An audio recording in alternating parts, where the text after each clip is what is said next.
The Arctic wind cut through the research station like a sharp knife, rattling the metal walls of Dr. Elias Harper's small lab.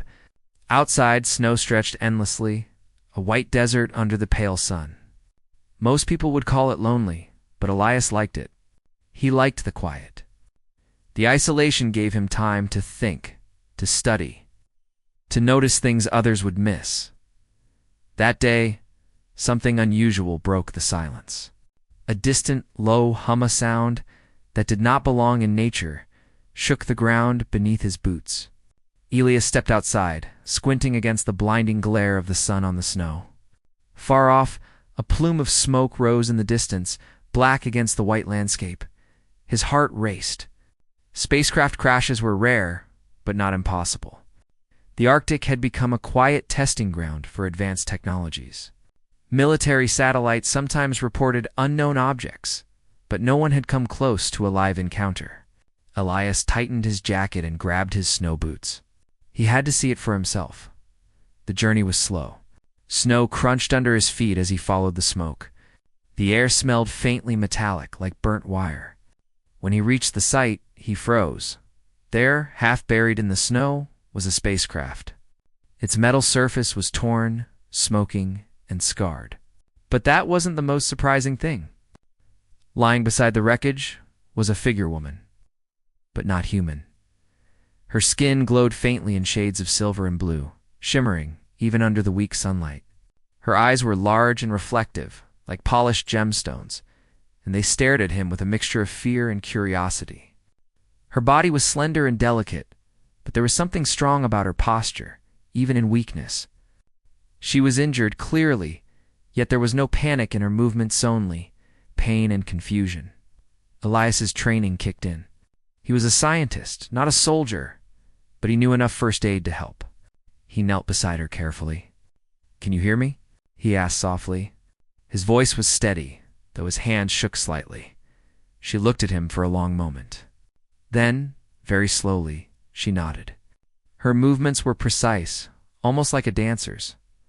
Elias worked quickly, using the small medkit he always carried for field emergencies. He cleaned her wounds, wrapped torn sections of her clothing, and offered water. The alien woman, he had no name for her, yet watched him carefully, tilting her head, studying his every move. When she spoke, it was not with words he recognized. A strange musical tone filled the air, almost like a song. Elias frowned. He couldn't understand her, but he could feel her intent. She wasn't hostile. She needed help. The wind grew stronger. Snow swirled around them like white ghosts. Elias glanced at the wreckage. The ship was badly damaged. Any attempt to move it would be dangerous, and trying to call for help would take hours, if not days. They were alone. He made a decision. "I'll take you back to the station," he said. "We'll get you warm, and then we'll figure things out." The alien woman hesitated. Her eyes flicked to the sky, where faint clouds shimmered with strange colors. She made a soft sound, almost a scient, then allowed him to lift her carefully. Back at the station, Elias set her on a cot. The lab was warm, a small bubble of safety in the endless cold. She looked around, taking in the machines, the monitors, the simple human tools. Her eyes widened when she saw the walls lined with books and instruments. Elias noticed the fascination. "You've never seen anything like this?" he asked quietly. She tilted her head. Then, in a movement that was both gentle and precise, she reached out her hand, brushing her fingers over a microscope. The metal hummed softly under her touch, as if acknowledging her presence. For hours, they sat in silence. Elias tried to communicate, drawing simple symbols on a notepad, circle for yes, cross for no, lines for numbers. The alien woman watched, and slowly, they began to understand each other. She pointed at herself, then at him, and then made a motion toward the sky. Elias realized she was asking if he had a way to contact someone, her people. Perhaps. He shook his head. "No, you're on your own for now," he said gently. The alien woman's expression changed. There was a flicker of sadness, but also a strange understanding. She seemed to know that for now, survival meant trusting a human. Elias's curiosity grew. Who was she? Where did she come from? And why had she come to Earth? He wanted to ask everything at once, but he knew that patience was better. She needed rest. Over the next day, Elias watched her carefully. She moved with grace, exploring the lab in small steps. When she ate, it was slowly, deliberately, tasting food in a way that seemed almost ritualistic. Elias realized she was studying humans as much as he was studying her. Then, late at night, the hum returned, the same strange vibration he had heard the day of the crash. He rushed to the window, scanning the horizon. A shadow passed over the snow, fast and deliberate, almost like a warning. Elias knew they were being watched. Others knew of the crash. Military or corporate forces could arrive at any moment. He faced a choice.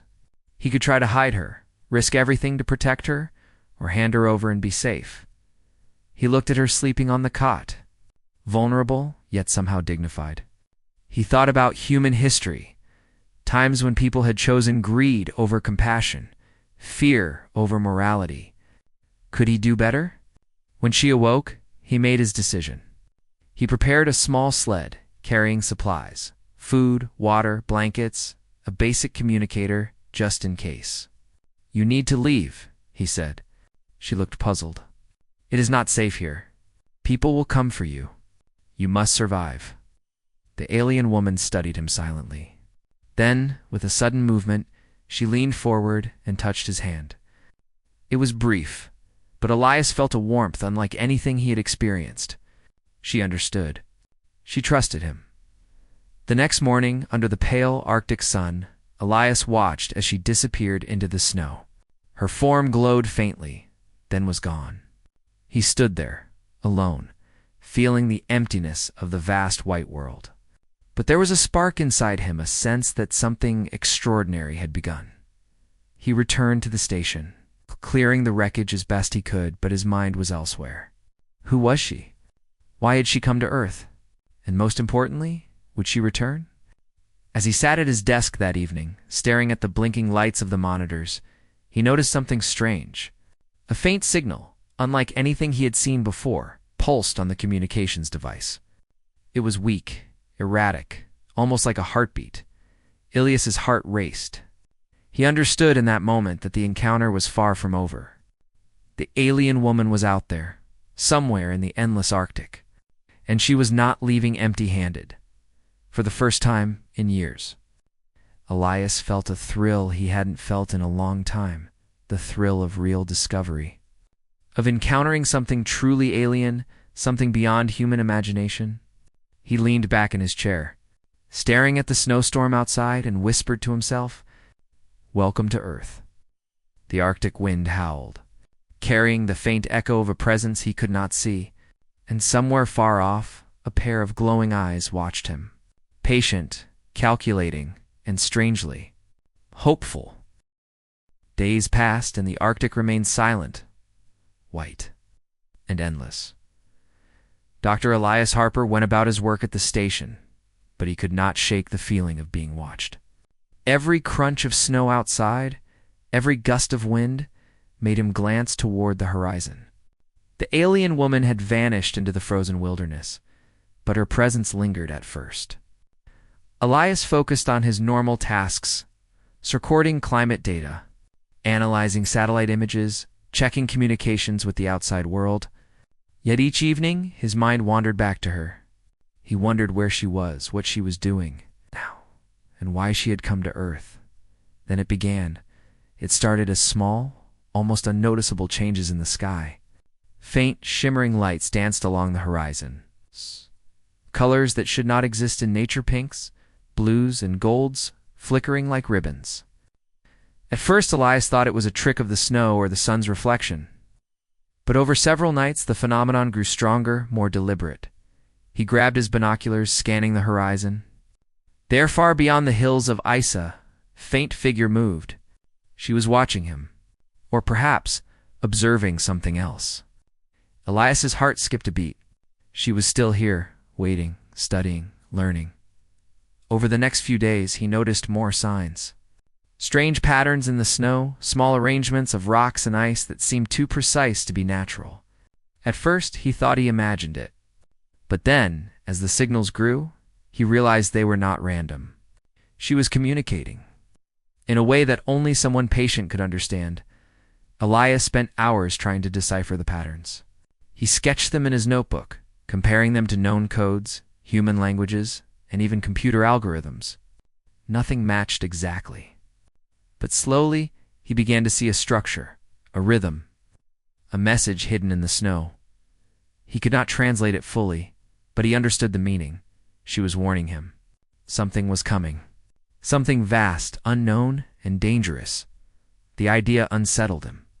Earth had faced threats before: storms, earthquakes, viruses, but nothing like this. He felt a chill deeper than the Arctic cold. Yet, alongside fear, there was something else. Hope. She believed humans could understand, humans could prepare, humans could act. Elias realized this was more than a casual visit. She had chosen him, chosen humans, to be part of something larger than themselves. And that knowledge carried weight, both responsibility and opportunity. He began preparing. Using the station's equipment, he monitored the strange energy signals she had left behind. They pulsed intermittently, faint yet detectable. Elias ran simulations, cross-referencing the data with global weather patterns and satellite anomalies.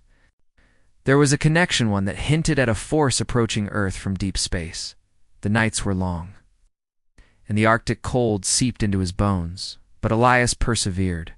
He worked tirelessly, driven by curiosity, by a sense of duty, and by the memory of the alien woman's luminous eyes. Every discovery, no matter how small, felt like a step closer to understanding. One evening, as he analyzed a particularly strong pulse, the communication device on his desk crackled to life. Static filled the room, and then softly a tone unlike anything he had heard before. Musical, flowing, and rhythmic. His pulse quickened. He recognized it, the same sound she had made the day she arrived. He grabbed the device. "Can you hear me?" He whispered, unsure if she could respond or if the sound was simply a recording of some kind. The tone continued, rising and falling like a song. He felt the vibrations in his chest, a strange resonance that seemed to communicate more than words ever could. Elias realized then that she had left something behind, not just a warning, but a test. Humans would need to interpret these signals, to learn from them, to prepare. And only by combining intelligence, patience, and morality could they succeed. Outside, the snowstorm intensified. The wind howled, carrying the faint echo of something moving, something alive. Elias looked toward the horizon, imagining her there, watching, studying, and waiting. As days turned into nights, the station became a small hub of human ingenuity. Elias worked with the instruments, creating makeshift sensors, analyzing the electromagnetic anomalies, and documenting every discovery. He marveled at the complexity of the signals and at the subtle ways they seemed to respond to his actions. It was as if the alien woman had designed the system to test humanity's qualities: curiosity, intelligence, collaboration, and even empathy. Each signal pulse seemed to reward careful observation, patience, and ethical choices. Sloppy work or rash decisions produced confusion. Thoughtful actions revealed clarity. Elias realized that she was not just observing humans, she was teaching them. She had chosen the species for a reason, and he was a bridge between her knowledge and Earth. In the evenings, he reflected on what it meant to be human. Humans were flawed, yes, but also capable of extraordinary things. Compassion, creativity, resilience, these were qualities he had seen not just in himself, but in people around the world. She had chosen well. Then, one morning, the first true message came. On the frozen plains, a formation of ice and snow had appeared overnight, precise and deliberate. Elias studied it closely. The shapes resembled a map, a guide, leading toward a location far beyond the station. He packed his equipment, preparing for the journey. If the message was a warning or an invitation, he had to follow it. Humans could not ignore this. The Arctic was harsh, but he had survived worse. And now, he carried more than scientific curiosity. He carried the hope that Earth itself could rise to the challenge. Before leaving, he paused at the edge of the station. He spoke softly into the wind, hoping somehow she could hear him. "I will try. I will learn. I will prepare." The cold air swept past him, carrying no reply, but Elias felt it, a subtle warmth, sense of approval. The journey across the ice was treacherous. Whiteouts forced him to rely on intuition and experience, while jagged crevasses threatened to swallow him whole. Yet he pressed on, driven by a mixture of fear, hope, determination. During these long treks, he noticed small signs of her presence. Footprints in the snow, faint glows under the ice, strange patterns etched in frozen rock. She was guiding him, but she was also testing him, seeing how humans handled adversity, how they solved problems, how they persevered. Elias marveled at the ingenuity required to survive here. He crafted tools, repaired broken equipment, and improvised solutions for every challenge. He realized that humans had something unique, a combination of intelligence, adaptability, and moral choice that no other species, at least that he knew, possessed. By the time he reached the location indicated by the icy map, the sky had transformed. Aurora-like lights danced above, colors shifting and swirling in a display more beautiful than anything he had ever seen. And there, in the center of the frozen expanse, stood the alien woman. She had returned. Her glow was brighter now, almost like she had absorbed the energy of the Arctic itself. She did not speak in words, but the musical tone returned, resonating through the cold air and into Elias's chest. It was a song of welcome, of trust, of a gift to be shared. Elias understood, without words, that the next step was critical. Humans would be tested, challenged, and judged, not by brute force, but by their ability to think, to empathize, and to act with courage. The alien woman's return signaled the beginning of something far larger than he had ever imagined: a connection between species, a lesson in survival, and a challenge for humanity to rise to its potential. As he stood there, looking at her glowing form against the endless white, Elias felt a mixture of awe and responsibility. The waiting was over. The time to act had begun, and somewhere deep in his heart, he knew that humans were ready. The Arctic air was crisp, almost painfully cold, but Dr. Elias Harper hardly noticed. He had spent days preparing for this moment, days filled with calculations, monitoring strange energy signals, and trying to understand the mysterious patterns the alien woman had left behind. Now, standing on the frozen expanse, he saw her return, luminous and serene. Moving through the snow as if she was part of the wind itself, she carried something this time. It was not a weapon or a machine, at least not in any human sense. The object hovered slightly above her open palms, glowing softly. Its shape was difficult to describe: fluid, almost alive, with pulsing lights that shifted in color. Elias felt a shiver of awe. He had seen advanced technology in books and simulations, but this was beyond comprehension. The alien woman approached and set the object carefully on the ice. A pulse of energy radiated outward, making the snow shimmer like crystal. Elias instinctively took a step back, unsure whether it was dangerous. She did not move aggressively. Her eyes, those deep, shining eyes, met his. Conveying patience and trust, he knelt beside the artifact, examining it from every angle. As he moved, it responded. The colors shifted in patterns that seemed to match his motions. He realized slowly that it was interactive. It would not operate on brute force, or programming it required understanding, reasoning, and perhaps something deeper: human intention. Elias remembered the lessons from the past days. The alien had been teaching, testing, observing. This was a gift, but it was also a challenge. Only humans who acted with care, intelligence, and morality could unlock its power. He sat on the snow, thinking. The world beyond the Arctic was unaware of the approaching threats, something massive and invisible, traveling through space, unseen by human eyes. And yet, in this moment, the fate of the planet rested on his understanding. On humanity's capacity to rise to the occasion. Hours passed. Elias experimented with the artifact, touching it lightly, moving his hands in careful patterns, observing the responses. Sometimes it pulsed wildly, as if rejecting a thought or emotion. Sometimes it glowed warmly, as if approving a careful choice. Gradually, he realized the key: intention. It did not respond to strength or speed, but to reason, ethics, and creativity.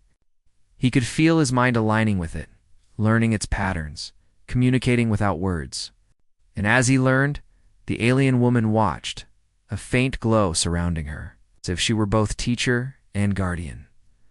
By nightfall, a breakthrough came. Ilias's careful manipulation caused the artifact to emit a steady beam of light toward the sky.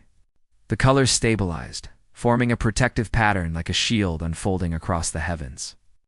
He felt a surge of triumph. This was no longer just an experiment. It was real. Humans could influence it.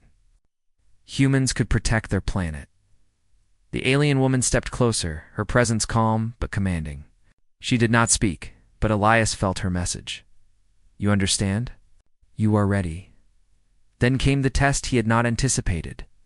The sky darkened suddenly, and a deep rumble shook the snow beneath his feet.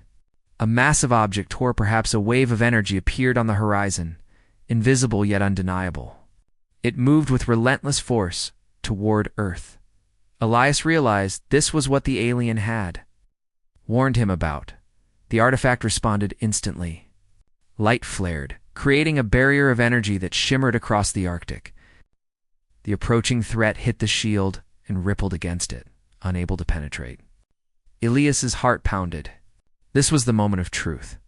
Humanity's ingenuity, empathy, and courage were being tested against a force far greater than any one person, any single nation, or any conventional weapon could handle. For hours, Elias worked tirelessly. He adjusted the artifact's responses, interpreting its signals, moving with precision and care. He thought about the lessons he had learned from the alien woman: patience, observation, understanding, and trust. Every action mattered. Every choice mattered. Somewhere deep in his mind, he considered the collective strength of humans. People around the world were capable of collaboration, creativity, and moral judgment. If he could communicate these principles to the artifact, perhaps it could extend its protective influence globally. He focused, letting his thoughts flow calmly but decisively.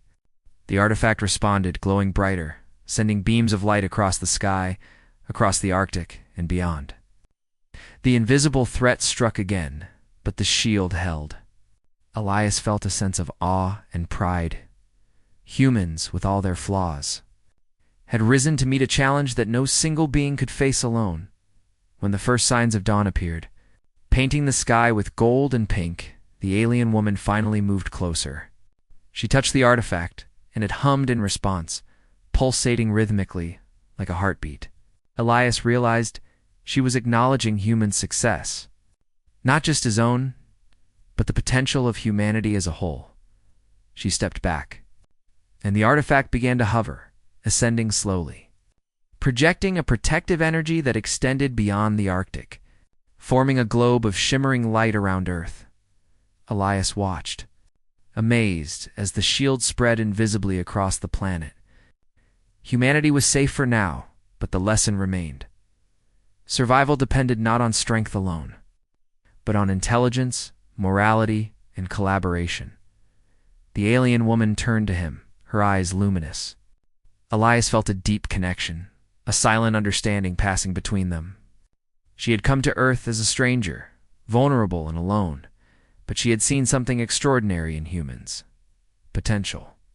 And in return, humans had risen to the occasion, proving that compassion, courage, and creativity could match even the most advanced alien technology. Before departing, she left a simple gesture. She extended her hands, and small lights emerged from her fingertips. Floating toward Elias, they entered his mind like tiny sparks, carrying knowledge, visions, and understanding beyond human language. It was a gift, a reminder that humans were capable of far more than they realized, if they acted with care, morality, and intelligence. Elias knelt in the snow, feeling the warmth of the gift, the resonance of understanding. He knew the alien would return someday, or perhaps others like her would, but he also knew something more important. Humans had proven themselves worthy. Earth was alive with potential, ready to face challenges beyond imagination. The alien woman turned, her form glowing brighter for a moment, and then she vanished into the Arctic horizon. Elias remained, the cold wind swirling around him, yet he felt a warmth that came not from fire, but from hope. Humanity had taken the first step toward greatness. They had chosen courage over fear, morality over convenience, intelligence over ignorance. And in doing so, they had earned a gift that would change their future forever. Back at the station, Elias recorded every detail, the patterns, the signals, the lessons, and the aliens' actions. He knew that one day the world would understand what had happened here. They would know that humans, when united by curiosity, empathy, and courage, could achieve extraordinary things. As the sun rose fully over the Arctic, casting gold light across the endless snow, Elias looked out toward the horizon. Somewhere out there, the alien woman watched, perhaps smiling, perhaps waiting. He smiled back, feeling a deep connection, a promise unspoken but understood. Earth had been gifted not just technology, but understanding. And humanity had proven it could rise to meet the challenge. The Arctic wind howled again, carrying no words, only the echo of something beyond human comprehension. And somewhere, in the glow of the artifact, Elias knew this was only the beginning. Humanity had awakened, and the universe had noticed.